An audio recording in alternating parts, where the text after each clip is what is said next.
When moving the plants from the house or the greenhouse into the garden, the plants are not used to the intensity of the sun or the wind, and it's important to harden off the plants so they'll survive this move. So most people are going to sunburn or windburn until their skin gets tough enough to take the sun, and the plants are the same way. If they've been growing indoors, they need to get tough enough to be outside all of the time. So since they don't make sunscreen for plants, we'll have to harden the plants off a different way. So we'll take 4 to 7 days to get your plants ready to live outdoors permanently. So we're going to start hardening the plants a week before it's time to plant the plants outside. Now, hardening off also applies to the plants that you pick up at the local nursery if they've been in a greenhouse. So here's an ideal hardening off schedule for the plants. Just follow it the best you can or modify it to fit your needs. All right, day 1, set the plants out in an area that is free of wind and is warm, somewhere around 60 degrees Fahrenheit, and give the plants a few hours of sun. The plants can stay out as long as it's warm, wind-free, and just a little bit of sun.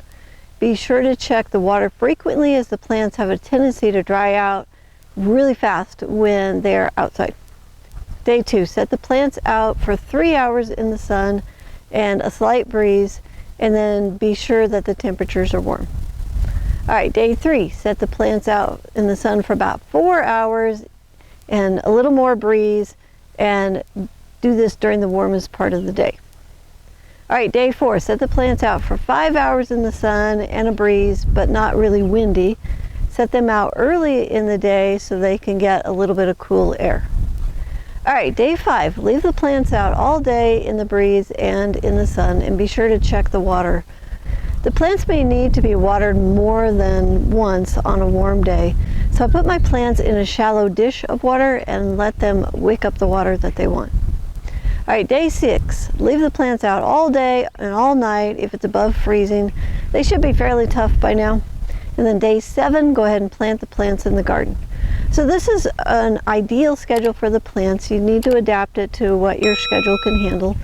And if a frost is predicted during the next several weeks, go ahead and cover your plants. And if you want to learn 3 low-tech frost protection systems, you can watch our video titled 3 Low-Tech Frost Protection Systems for Tomatoes and Frost Tender Seedlings. And I'll go ahead and put a link below in the description if you want to find it and watch that. So I'm going to use these techniques for any of the plants that I'm bringing out of the house or greenhouse, or purchase plants at the garden center.